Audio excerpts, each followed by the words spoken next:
Jésus est l'architecte de ma vie. Il a commencé. Je suis le bâtiment, puis il est l'architecte.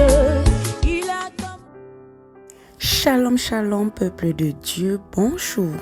Bienvenue à notre méditation et prière matinale du 12 novembre 2024 qui nous sort du livre de Matthieu, chapitre 21, versets 12 à 13. Nous lisons dans le nom de Jésus-Christ. Jésus entra dans le temple de Dieu, il chassa tous ceux qui vendaient et qui achetaient dans le temple. Il renversa les tables des changeurs et les sièges des vendeurs de pigeons. Et il leur dit, il est écrit, ma maison sera appelée une maison de prière, mais vous en faites une caverne de voleurs. Alléluia. Bien-aimés, ce matin, la parole nous parle, n'est-ce pas, de la maison de Dieu que nous sommes, du temple de Dieu que nous sommes. Et ce temple est censé, n'est-ce pas, être un temple de prière, un temple d'adoration, un temple de louange. Mais plusieurs en font une caverne de vendeurs. Plusieurs en font un temple de vente, un temple de commerce, un temple, n'est-ce pas, d'abomination, un temple de saleté, d'idole.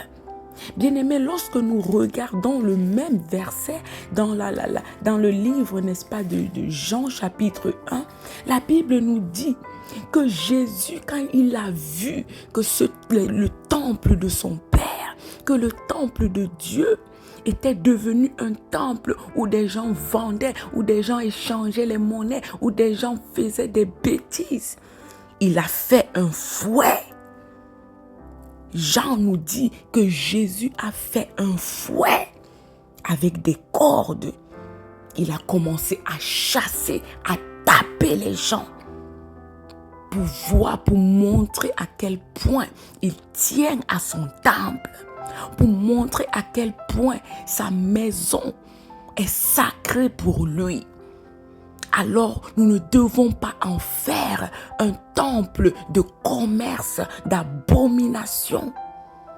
Au point où Jésus, celui qui est censé être rempli d'amour, de compassion, de miséricorde, il n'a pas pu supporter de voir le temple de son Père vilipendé de cette façon. Il n'a pas pu supporter de voir que dans la maison de son Père, il y a tout genre d'abomination. Alors, bien-aimés, ce matin, toi et moi, nous sommes le temple de Dieu. Toi et moi, nous sommes le bâtiment, nous sommes la maison de Dieu. Bien-aimé, Salomon a construit un temple extraordinaire. Il n'y a pas un temple qu'un homme pourra construire qui sera, n'est-ce pas, égal au temple que Salomon a construit à Dieu. Mais Dieu a dit qu'il ne peut pas habiter dans une maison faite des mains d'hommes. Il ne peut pas habiter dans les temples, dans les bâtiments qui ont été faits avec des matériaux des hommes. Il préfère habiter dans le temple que lui-même a formé. Bien-aimé, la Bible dit que Dieu t'a formé avec ses mains parfaites. Alors il a préféré habiter dans un temple que lui-même a formé dès la création du monde. C'est dans ce temple, Dieu qui est aussi grand, qui est aussi large, il s'est compressé pour venir vivre dans ton corps, dans mon corps. Bien-aimé, nous abritons le Tout-Puissant. Nous abritons, nous logeons en nous le Tout-Puissant. Bien-aimé, quel privilège!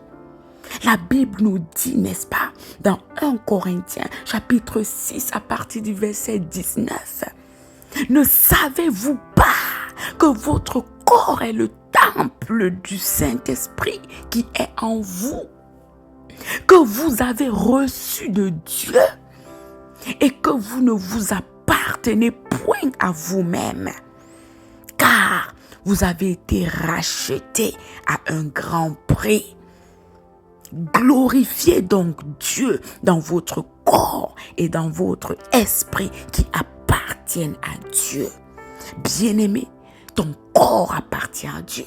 Pourquoi tu en fais un temple de commerce? Tu prends le corps de Dieu, tu prends tout le bâtiment, la maison, l'édifice de Dieu, tu pars te placer dans la rue et tu te vends. N'importe qui entre dans la maison de Dieu, déverse des bêtises, déverse des saletés, déverse des souillures dans le temple du Tout-Puissant. Bien-aimé, tu transportes le Saint-Esprit partout où tu es. Tu es le gardien de cette maison. Tu es le vigile de cette maison. Comment est-ce que tu l'entretiens? Tu portes le bâtiment de Dieu pour aller rencontrer les marabouts. Tu portes la maison de Dieu pour aller faire le commérage.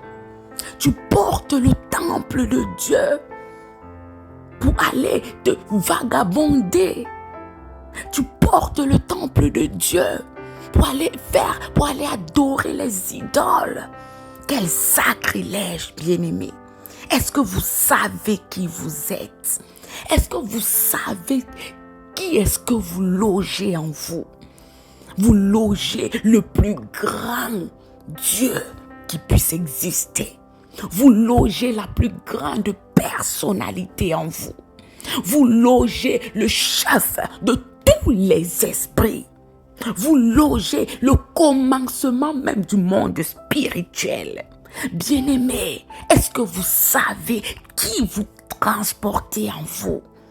La Bible nous dit dans Jacques, chapitre 4, verset 5. Croyez-vous que l'Écriture parle en vain? C'est avec jalousie que Dieu chérit l'esprit qu'il a fait habiter en vous. Bien-aimés, c'est avec jalousie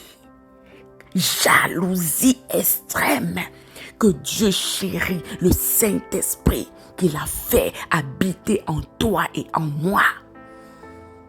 Quelle perte lorsque nous portons ce bâtiment pour aller faire le mal à notre prochain, pour aller empoisonner notre prochain, pour aller tuer, assassiner notre prochain, pour aller faire la fornication, pour aller, n'est-ce pas, pour exposer les parties intimes de son corps. Nous prenons le temple de Dieu, le temple du Saint-Esprit, pour aller faire vagabonder, médire, mentir, tromper, corrompre, jalouser.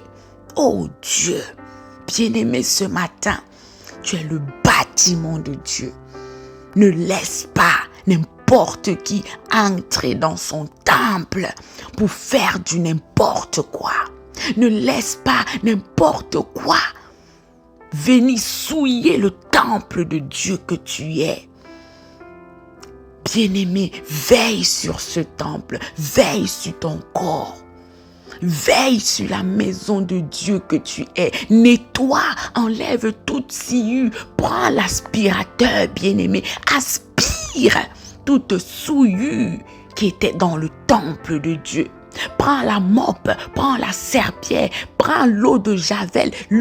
Nettoie les saletés, nettoie les souillures, nettoie, parce que celui que tu abrites, il est plus que le président d'une république. Respectons la présence de Dieu dans notre corps. Respectons, n'est-ce pas, la présence du Tout-Puissant, de sa majesté, de son excellence, de l'honorable Dieu en nous.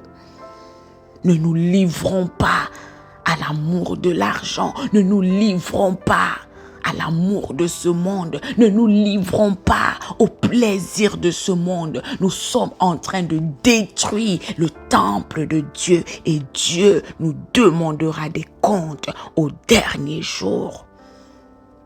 Bien-aimé,